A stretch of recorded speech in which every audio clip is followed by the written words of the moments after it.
Hello students, हमने अपने पिछले वीडियो में ये जाना था कि फूड सिक्योरिटी क्या होती है और साथ ही साथ ये भी समझा कि हमें फूड सिक्योरिटी की जरूरत ही क्यों है।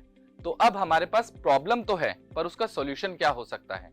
क्या गवर्नमेंट को कुछ पॉलिसीज लॉन्च करनी चाहिए या कुछ बेनिफिट्स देने चाहिए? अब सवाल ये आता है कि ये बेनिफिट्स किसको देने हैं। तो आज हम बात करेंगे ऐसे लोगों के बारे में हु आर फूड इनसिक्योर, यानी वो लोग जो फूड इनसिक्योरिटी की कैटेगरी में सबसे ज्यादा हैं। सबसे पहले हम बात करते हैं रूरल एरियाज की।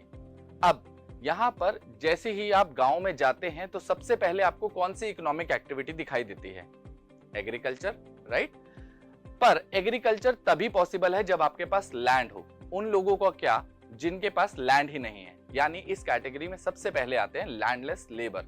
क्योंकि इनके पास लैंड नहीं है तो ये दूसरों के खेतों पर काम करते हैं। अब ऐसे में इनकी इनकम बहुत ज्यादा नहीं होती, जिसकी वजह से ये लोग फूड इनसिक्योर की कैटेगरी में आते हैं। और इसके बाद आते हैं हमारे पास ट्रेडिशनल आर्टिशंस, जैसे मूर्तिकार या बुनकर। ऐसे लोग जो पीढ़ी दर पीढ़ी एक काम को करते हुए आ रहे हैं, पर आज की मॉडर्न डे टेक्नोलॉजी ने इनके काम को बहुत तेजी से रिप्लेस कर दिया है और इनका काम पूरी तरीके से अफेक्ट हो चुका है, जिसकी वजह से ये लोग भी फूड इनसिक्योर की कैटेगरी में आ चुके हैं। इसके अलावा गांव में हम जानते हैं बहुत ज्यादा इकोनॉमिक अपॉर्चुनिटीज नहीं होती, जिसकी वजह से बहुत सारे लोगों को एम्प्लॉयमेंट नहीं मिल पाता, जिसमें casual labours, self PT employed जो छोटा मोटा अपना गुजारे लायक काम कर रहे हैं, इसके अलावा डेस्टिट्यूट्स इंक्लूडिंग बेगर्स आते हैं। ये सेक्शन सबसे ज्यादा फूड इनसिक्योरिटी की कैटेगरी में अफेक्टेड एरिया में आता है, यानी ये लोग वर्स्ट अफेक्टेड फूड सिक्योरिटी में आते हैं। इसके बाद हम चलते हैं अर्बन एरिया की तरफ। अर्बन एरिया में वो लोग जो इल पेड जॉब्स में हैं, यानी वो लोग जो सुबह सुबह फैक्ट्रीज के लिए जाते हैं, 10-10, 15-15 घंटे काम करते हैं और उसके बाद भी उनकी सैलरीज बहुत ज्यादा नहीं होती, जिसकी वजह से वो अपनी डाइटरी नीड्स पूरी नहीं कर पाते और फूड इनसिक्योर की कैटेगरी में आते हैं। इसके अलावा कैजुअल लेबर, जो कि हम आम भाषा में बात करें तो दिहाड़ी के मजदूर, जिन दिनों इनके पास काम होता है, इनके पास सैलरी होती है, अपनी डाइटरी नीड्स पूरी कर पाते हैं, पर जिन दिनों इनके पास काम नहीं होता उन दिनों इनके लिए बहुत मुश्किल होता है गुजारा करना। ऐसे में ये फूड इनसिक्योर की कैटेगरी में आ जाते हैं। तीसरे नंबर पे आते हैं हमारे पास सोशल कॉम्पोजिशन का हुए शिकार। ऐसे लोग जिनके साथ समाज में बहुत बार भेदभाव हुआ, जिसके कारण ये लोग मेन स्ट्रीम समाज से कट गए या अलग हो गए और जिनके पास रिसोर्सेज बहुत लिमिटेड रहे। ऐसे में एससी यानी शेड्यूल कास्ट, शेड्यूल ट्राइब और ओबीसी के कुछ सेक्शन आते हैं। ये लोग कम रिसोर्सेज की वजह से ज्यादा डेवलप नहीं कर पाए, जिसकी वजह से ये लोग फूड इनसिक्योरिटी की कैटेगरी में आते हैं। अब ऐसे में इनके पास या तो बहुत कम लैंड बेस होता है या फिर उसकी लैंड प्रोडक्टिविटी बहुत कम होती है, जिसकी वजह से भी ये लोग फूड इनसिक्योरिटी की कैटेगरी में हैं। इसके बाद हमारे पास आते हैं नेचुरल डिजास्टर से अफेक्टेड हुए लोग। अब आपको पता है अर्थक्वेक, सुनामी, फ्लड या फिर कोई भी नेचुरल क्लैमिटी, जिसकी वजह से बहुत सारे लोगों की जान चली जाती है, यहाँ तक कि उनका काम, उनका घर और सारी इकोनॉमिक एक्टिविटी अफेक्ट हो जाती हैं। ऐसे में ये लोग भी फूड इनसिक्योरिटी का शिकार होते हैं और कई बार इन आपदाओं की वजह से इन्हें पलायन करना पड़ता है, यानी माइग्रेट करना पड़ता है, जो फूड इनसिक्योरिटी को और ज्यादा बढ़ा देता है। अब ऐसे में हम एग्जाम्पल लें तो कोविड में आपको याद होगा बहुत सारे लोगों का काम छिन गया था और उन्हें माइग्रेट करना पड़ा, जिसकी वजह से फूड इनसिक्योरिटी और ज्यादा बढ़ गई थी। इसके बाद आते हैं हमारे पास एक जेंडर कंपोजिशन। ये वो सेक्शन है जो हमें शायद खुलेआम दिखाई नहीं देता, पर अब इसको जरा ध्यान से देखेंगे तो समझ पाएंगे। वैसे तो हमारे घर की विमेन जो कि अन्नपूर्णा कहलाती हैं, पर वो अपना ध्यान कभी नहीं रख पाती, पूरे परिवार का पेट पालती हैं पर अपने लिए कभी भी सोचती नहीं है। आपने सुना होगा एक माँ अपने बच्चे के लिए पूरी तरीके से डेडिकेटेड है, वो उसे खाना खिला देगी, भरपेट खाना खिलाने की प्रेफरेंस रखती है, पर खुद कम खाना खाकर भी गुजारा कर रही है, जिसकी वजह से सबसे ज्यादा वो मैल न्यूट्रिशन की शिकार बनती हैं और ये प्रॉब्लम्स आगे जाकर प्रेगनेंसी में उनके लिए और ज्यादा खतरनाक हो जाती है, या फिर हम कह सकते हैं ये आगे चलकर उनके अनबॉर्न बेबी को बहुत ज्यादा नुकसान पहुंचाती है। क्योंकि अगर माँ में किसी डेफिशिएंसी है, किसी तरह की कमी है, तो वो बच्चे को भी मिल जाती है। और इसी तरीके से नर्सिंग मदर और इसके अलावा छोटे बच्चे जो 5 साल से कम हैं, वो भी इसका बहुत ज्यादा शिकार हैं, क्योंकि उन्हें अपनी डाइटरी नीड्स के बारे में ज्यादा नहीं पता और वो ज्यादा ध्यान भी नहीं रख पाते। इस कैटेगरी में ओल्ड एज लोग भी आते हैं। इसके अलावा अगर हम डेटा की बात करें तो according to the national health and family survey ये डेटा 11 करोड़ के आसपास था 1998 और 1999 के बीच में। अब हम आगे चलते हैं और देखते हैं नई कैटेगरी जो ट्राइबल और रिमोट एरियाज की वजह से है। आपने सुना होगा कि गरीबी कभी एक जैसी नहीं होती। हमारे देश में गरीबी भी डिस्प्रपोर्शनेटली फैली हुई है, कहीं पे कम कहीं पे ज्यादा।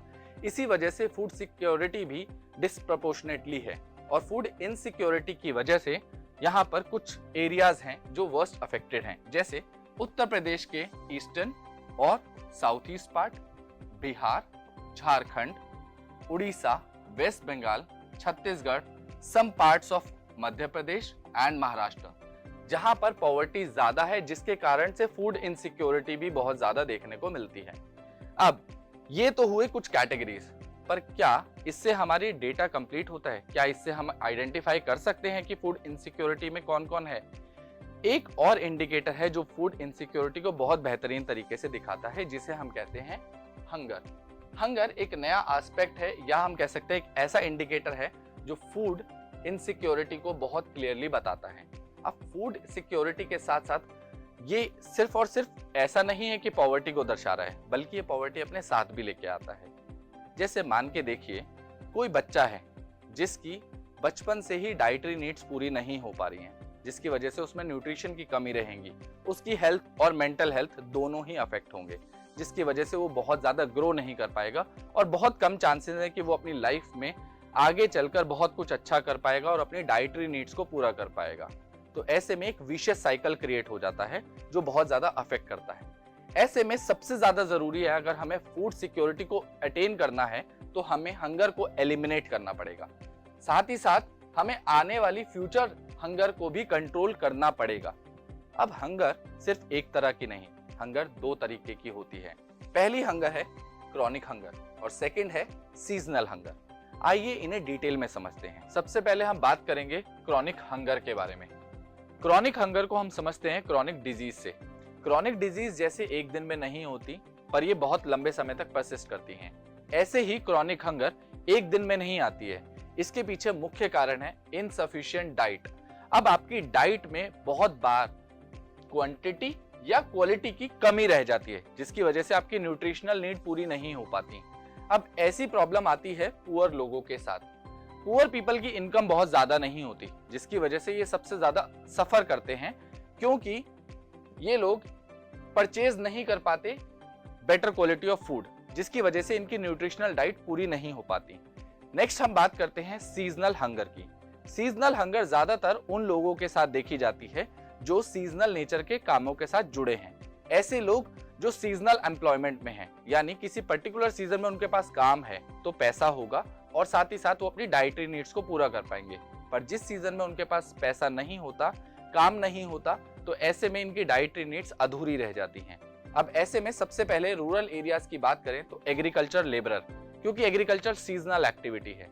ऐसे में जिस समय काम नहीं होता, इन लोगों के लिए फूड सफिशिएंसी अटेन करना बड़ा मुश्किल काम होता है। साथ ही शहरों में हम देखें तो casual labour, generally construction labour की बात करते हैं। अब ऐसे में आपको पता होगा रेनी सीजन में कंस्ट्रक्शन नहीं हो पाती, जिसकी वजह से काम रुक जाते हैं और इन कैजुअल लेबर को उन दिनों बड़ी मुश्किल देखने को मिलती है, क्योंकि इनके पास काम नहीं है तो सैलरी नहीं होगी, सैलरी नहीं होगी तो इनकी डाइटरी नीड्स अधूरी रह जाएंगी। पर आज की डेट में डेटा कुछ और कहता है। डेटा के अकॉर्डिंग हम देखें तो बहुत बार हमने इस डेटा पर जीत हासिल की है। रूरल एरिया की बात करें तो आप देख सकते हैं सीजनल हंगर में डिक्लाइन देखने को मिलता है, क्रॉनिक हंगर में भी डिक्लाइन देखने को मिलता है। ऐसी अर्बन एरियाज में भी ये data day by day better होता हुआ दिखाई देता है। इसका पूरा श्रेय जाता है ग्रीन रेवोल्यूशन को। इंडिपेंडेंस के तुरंत बाद हमारे लीडर्स का एक एम बहुत क्लियर था, वो था फूड ग्रेन्स के मामले में सेल्फ सफिशिएंट होना, और इसके लिए लगातार नए नए कदम उठाए गए। 1960 में एक पॉलिसी आती है जिसे कहा गया ग्रीन रेवोल्यूशन, और इसका श्रेय जाता है MS स्वामीनाथन को, who is also called the father of green revolution, जिसने एग्रीकल्चर की पूरी शक्ल ही बदल के रख दी। अब इसे सबसे पहले व्हीट एंड राइस पर ट्राई किया गया, और इसकी इतनी इनॉर्मस ग्रोथ देखकर इंदिरा गांधी, जो कि प्राइम मिनिस्टर थी, उन्होंने एक स्पेशल स्टैंप लॉन्च की जिसे व्हीट रेवोल्यूशन कहा गया और इसे 1968 में लॉन्च किया गया। इसके बाद डेटा क्या कहते हैं? डेटा की माने तो सबसे ज्यादा हाईएस्ट रेट ऑफ ग्रोथ देखा गया पंजाब और हरियाणा में। महज 30 सालों में यहाँ पर 7.3 मिलियन टन से ये डेटा 30.33 मिलियन टन तक पहुंच जाता है। और उसके बाद 2015-16 के डेटा के according Uttar Pradesh and Madhya Pradesh has the highest rate of agriculture production with 44.01 and 30.21 million ton respectively. अब इसके बाद ग्रीन रेवोल्यूशन की बदौलत हमने हर तरीके के फेमाइन को अवॉइड किया है और साथ ही साथ इसमें इंडिया की सेल्फ सफिशिएंसी अटेन हो पाई है। इसी के साथ हमारी कंट्री ने with the help of green revolution बहुत सारे तरीके के वैरायटी के क्रॉप्स ग्रो किए हैं, जिसकी वजह से हमारी सेल्फ सफिशिएंसी और बेहतर हुई है। इसके बाद अवेलेबिलिटी ऑफ फूड ग्रेन्स को इंश्योर करने में सबसे बड़ा हाथ रहा गवर्नमेंट के carefully design food security system का। अब आपके लिए एक छोटा सा टास्क ये है कि आपको फूड सिक्योरिटी पे अच्छे से रिसर्च करना है और इन 2 क्वेश्चन का आंसर फाइंड आउट करना है, जिसमें से पहला क्वेश्चन ये कह रहा है कि ऐसे कौन लोग हैं जो ज्यादातर फूड इनसिक्योरिटी की कैटेगरी में आते हैं, और दूसरा वो कौन से स्टेट हैं जो फूड इनसिक्योरिटी की कैटेगरी में बहुत जल्दी फॉल करते हैं। मैं आपसे मिलता हूं इसके नेक्स्ट वीडियो में। Till then keep learning and keep smiling.